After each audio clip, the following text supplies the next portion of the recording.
দুনিয়া বড় স্বার্থপর, দুনিয়া কাউরে জায়গা দেয় না, দুনিয়া কাউরে জায়গা দেয় না। এত মজবুত পাইলিং করে যেই বিল্ডিং বানাইলাম, দুনিয়া তারে থাকতে দেয় না। যা বেটা যা, যা তুই লাথি দিয়া বাইর যা, কবরে যা, কবরে যা। দুনিয়া কাউরে থাকতে দেয়। দুনিয়া কত ক্ষমতা ধরকে মাটির নিচে ফেলাই দিছে, দুনিয়া কত সম্পদ আলাকে মাটির নিচে ফেলে দিছে, দুনিয়া কত সুন্দরী নারীকে মাটির নিচে ফেলাই দিছে, মাটির সাথে রেজা রেজা করে ফেলছে। আজ আর চেহারা নাই, আজ আর রূপ নাই, আজ আর যৌবন নাই, আজ আর ক্ষমতা নাই। এমনও বাদশা ছিল পৃথিবীতে যার হাতের আঙ্গুলের ইশারায় মানুষের গর্দান উড়াইয়া দিত, যার হাতের ইশারায় উঠতো মানুষ, বসতো মানুষ। আজ বাদশারা নাই, আজ সম্পদওয়ালারা নাই, আজ মালওয়ালারা নাই। দুনিয়া কাউরে থাকতে দেয় না, কাউরে না দোস্ত, কাউরে দেয় না। দুনিয়া দাদারে আমার থাকতে দেয় নাই। আমার দাদারে আমি দেখছি, আজ আমার দাদা নাই। আমার নানারে আমি দেখছি, আমার নানা নাই। আমার দাদিরে আমি দেখছি, আমার দাদি নাই। আমার নানিরে আমি দেখছি, আমার নানি নাই। আমার বাবারে আমি দেখছি, 14 লক্ষ টাকা বাবার পেনশনের আমি সব ডাক্তারের পিছনে খরচ করে ফেলছি, বাড়ির ফসলের জমি বিক্রি করে ফেলছি। আমার বাপ যেন না মরে বারবার বারডেম হসপিটালে নিছি, কিন্তু দুনিয়া আমার বাপকে থাকতে দেয় নাই। আমার বাপ কবরে চলে গেছে, দুনিয়া কাউরে থাকতে দেয় না, কাউরে না, কাউরে না, কাউরে না, কাউরে না। আমার বাপ দুনিয়া কাউরে থাকতে দেয় না। তুমি থাকবা না, তুমি থাকবা না। দুনিয়ার ধোকায় পড়ো না বাপ, দুনিয়ার ধোকায় পড়ো না। মাকে বুঝান, আজ মারা বেসামাল হয়ে গেছে, আজ বোনেরা বেসামাল হয়ে গেছে, বেপরদার উৎসব তুলে দিছে। এটা যেন আল্লাহর সাথে দয়ালু মনিব এমন একটা মেহেরবান মাওলার থেকে কে দূরে সরাই দিল। কেন সরে গেলি বাজান?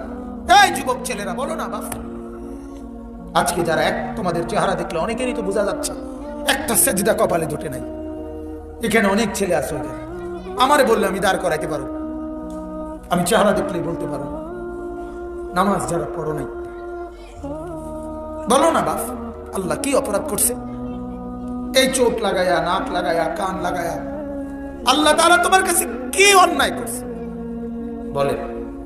আপনার বিবিকে বলেন, আপনার ছেলেটাকে বলেন না বাপ, যে মাওলা তোমার কাছে কি অপরাধ করছে, যে অপরাধের কারণে কোনোদিন ফজরের নামাজই পড়ো না। আল্লাহর সাথে কেন রাগ করলেন বলেন? আপনারা যারা নামাজ পড়েন না বাবা, বলেন না আপনারা কেন রাগ করছেন আল্লাহর লগে? বলেন না, একটা ভাই বলেন না, এই দাঁড়ান না, একটা নাফরমান দাঁড়াও না, একটা নাফরমান দাঁড়াও না। আজকে যারা নামাজ পড়ো নাই ডাকাত, তুই দাঁড়াস না, খারাপই না তুই, ওই ডাকাত খারাপ, দাঁড়া তুই বেটা। কি বলবি বল, কি কারণ হইতে পারে নামাজ কেন পড়লি না? আল্লাহকে সিজদা দিতে নারাজ কেন বল বেটা? মালিক তোর সাথে কি অপরাধ করছে? কি রে বেটা, সারাদিনে বিড়ি খাও, লজ্জা করে না? তোমার বিবি পর্দা করে না, তোমার শরম লাগে না? রাস্তার সমস্ত বখাটে দুশ্চরিত্র তোমার বউরে দেখে দেখে হাসে, তোমার বোনরে দেখে দেখে হাসে। তুমি মরে যাওয়া উচিত বেটা, মরে যাওয়া উচিত বেটা। তুই বেটা যার বিবি বেপর্দা, সে আবার স্বামী কিরকম? তে বেটা কোনো বেড়াইতে না বেটা। যার মেয়ে বেপর্দা, সে আবার বাপ কিসের মিয়া? তুমি আবার কিসের বাপ মিয়া?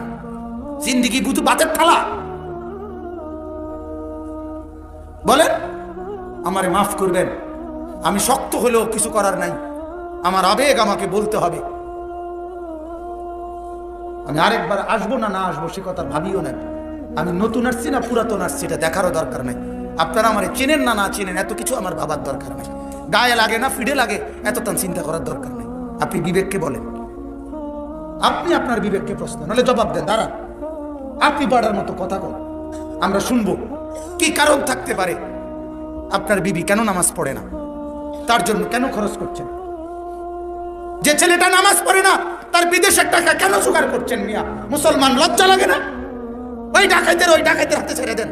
তুই তোর কামাই তুই করবে না, লাগতো না তোর ভাত আমার বেটা, আল্লাহ তোমারে খাওয়াবে। আমি বললাম